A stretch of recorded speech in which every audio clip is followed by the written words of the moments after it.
Greetings to all of humanity. It's really a joy, it's a pleasure, it's an honor to be out here this morning in nature. And as usual, always bringing the good news of emancipation to you. The news that would set you free. And all I'm doing is pointing you to look inwardly to discover your true identity. And you will come to discover that your true identity is your divinity.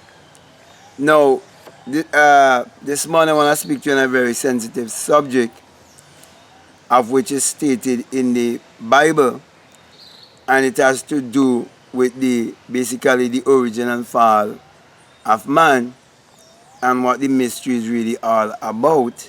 Okay, but before I even mention the topic, let me say this, that the first thing I want you to open your mind to is that the Bible addresses the human mind and must be interpreted psychologically.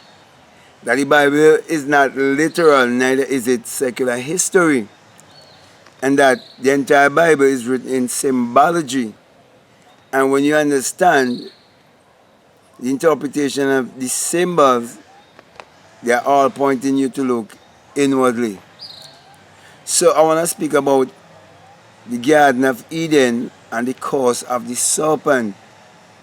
Okay, because it is said that the serpent was in the Garden of Eden and that the serpent was upright. Now the first thing that we have to come to realize is that the Garden of Eden is speaking of our mind. It is all dealing with the place of perception, the place of will, the place of reasoning, the place of imagination. It was dealing with the place where these faculties lies, and where you plant your seed and your seed would grow. Thus the reason why you're told, as a man sow, so shall he reap. So as you think, so shall you live. As a man thinketh in his heart, so is he. So when you realize that the Garden of Eden is the mind, and the trees have to do with your thoughts, because every tree, it comes from a seed. Okay, and a seed is a thought. That's the reason why the Bible tells you a sower went out to sow seed. And some fell among thorns and so on. Some fell among rocky grounds. And some fell in good grounds. It is words. One bringing forth a message. But it's been symbolized as a seed and a sower. So also when you realize that it's all about the mind, you come to realize that the serpent is speaking of an energy that is in you. Thus the reason why it is said that you must be wise as a serpent. Because this energy inside of you that represented by the serpent have to do with wisdom, knowledge and understanding. It have to do with the wisdom of self-knowledge, the wisdom of self-revelation, self-understanding. Because it's only when you understand yourself you can understand everyone else or the world around you. Because you will understand oneness. Okay, so the serpent being upright is teaching you of you being in your right mind, because you're connected with that energy of wisdom, knowledge and understanding. Understanding, as I said before, of self, because self would bring you to true salvation, which is self-realization, to self-knowledge, understanding who you are, as I said before. So that's what the serpent energy is about. But it has been torn down. So when it said that the serpent was upright, And then the serpent was cursed. And he said, "On your belly shall thou go."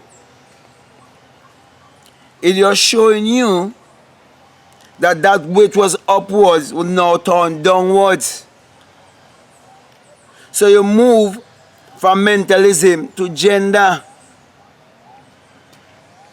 But now you have to move from gender to love. That's the reason why you have the Star of David, and one pointing up and one pointing down.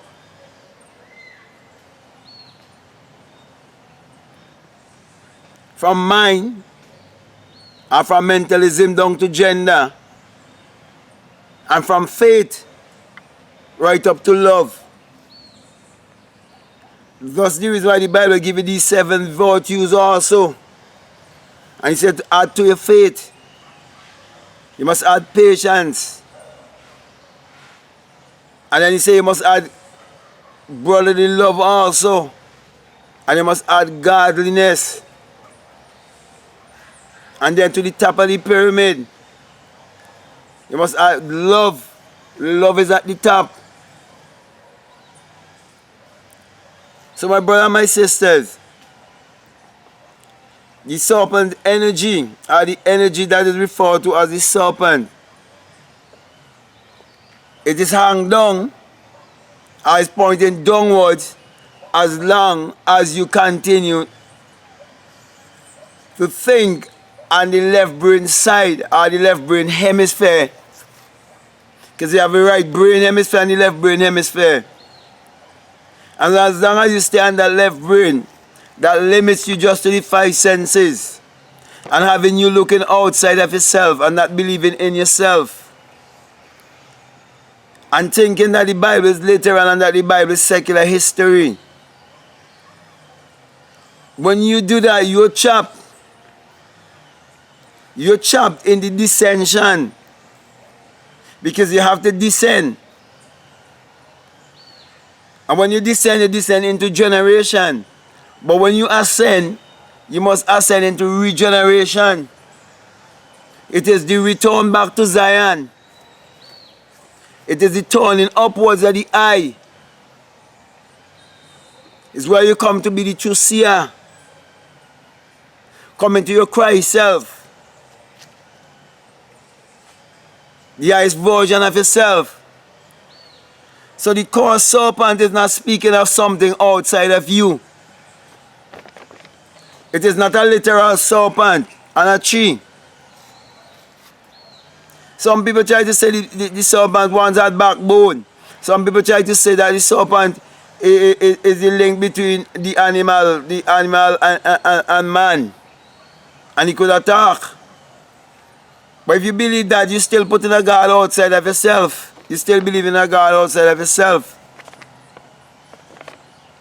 But when you realize why the serpent could talk, it's because it's in you. It is talking about the anatomy of your body.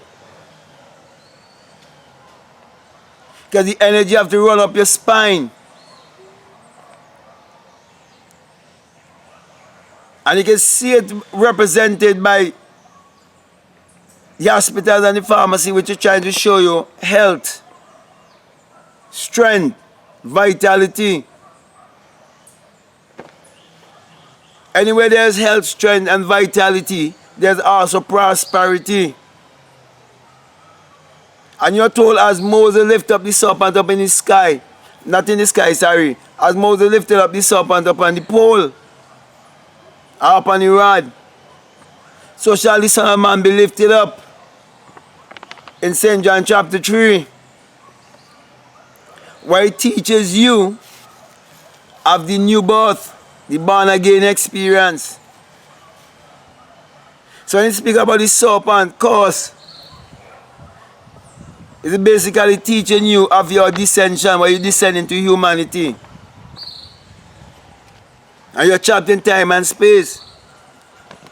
But you can go further and break out of that dimension and go into other dimension. You can go into the 4th dimension, the 5th dimension, 6th dimension. You can go right up to 9. Because there's no power higher than 9. And there you will discover your creative power. Thus the reason why it tells you that once you receive that knowledge, you become what? God. You discover God's self. That's the reason we say the man has become one, like us. So some people blame the serpent and say the serpent is the devil and say the serpent was telling a lie. But when you read it carefully, the serpent wasn't telling a lie. He said you will be like God. And then God said you're like me. So you see, it's a mystery teaching you how to understand your fall and your rise. That sin is ignorance and redemption or salvation is true self-realization. So you have fallen from your self-knowledge, your self-revelation of who you are. That's the reason why you've been born in amnesia. So now you're coming out of your amnesia, your state of forgetfulness, and coming to know who you are and start to operate in your power. Because that's the reason why we come here, to know who we are.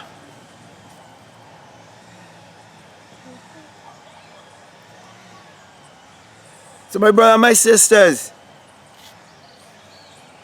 don't look at the serpent in a negative way.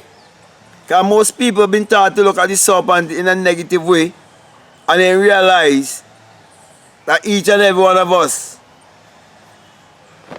have those two trees in us. The tree of knowledge of good and evil and the tree of life. And you have to choose which one you want to eat off. That's the reason why when you eat from the tree of life, you'll understand life. You understand people. And you'll not judge and condemn others based on religion. But you will understand the universal oneness of consciousness. And you'll be able to say that there's no power outside of you. And that there's nothing that you're beholding without that is not from within. Because everything is within. So the garden is within. The serpent is within. The fall or the descension, where you descended into humanity, is from within. And the place that you must rise back up into your true divinity is within. That's the reason why you're told in Malachi 4:2 that the S-U-N of righteousness shall arise in you with healing in his wings. The S-U-N. And it says that in Psalm 84:11 that the Lord thy God is a S-U-N and a shield, and no good thing will he withhold from you. When you know such a truth, you will realize just as the sun shineth and riseth up every day and shine upon everything and give them life and empowers them, and they bring forth in abundance, so you too shall bring forth. So you too shall know that the words that proceed from your mouth, that they will not return unto you void, but they will accomplish that which you send them to. You would know that your name is I am. Because you know the universal question of life is who am I? And when the answer comes, it must be I am. I am that I am. I am whatever I believe myself to be. For as a man thinketh in his heart, so is he. And that wisdom is based with the serpent energy. And when I say the serpent energy, I'm saying that the serpent represents the energy. The serpent is only a symbol of the energy. So you can use the energy to eat from the tree and knowledge of good and evil. I could use the same energy because there's only one energy, all is energy, to eat from the tree of life. So when it says that angel blocked the tree with flaming sword, is the things that you speak from your mouth is the flaming sword, and your angel are your thoughts. What is an angel? A messenger will bring message to you and from you. It's your thoughts. What follow you wherever you go? Your thoughts. So the thought is the disciples also. So that's why if you is connected and resonated with what I am saying, it may be on the same frequency, then you shall be my disciples, which mean your thoughts and my thoughts, they will all fit together. That's why they say great minds think alike. And that's why it's also said in the Bible, can two walk together unless they agree. So my brother and my sisters, the cause of the serpent is speaking about your own life, where you choose to live in mediocrity, when you could live in health, wealth, prosperity. It is yours. It is your birthright. All you have to do is just look inwardly and remember to use your imagination to create your reality consciously. So with that being said, I want to thank you all very much, and I want to encourage you, if you haven't subscribed as yet, to subscribe right now, and to encourage others to subscribe. Also, share this message, tell a friend of this message, and also I'm encouraging you to like or comment if you feel, and to always remember that this message is a single eye message of self-realization, of which Matthew 6:22 tells you that if your eye be single, your whole body be full of light. That's the reason why I always give you the symbol of the single eye, telling you when you have the experience that you will come to realize that it is the rising of the S-U-N in a S-O-N, and that it is the dawning of a new day in your life, and that the sun parallels the human imagination, and the human imagination parallels the sun. For without the sun, there is no life and there is no light. And without the human imagination, there isn't anything made that was made. And the sun is what parallels all of humanity. Therefore, my encouragement to you is to use your mind power to achieve your every desire. So with that being said, I say peace, love you all. I'm out.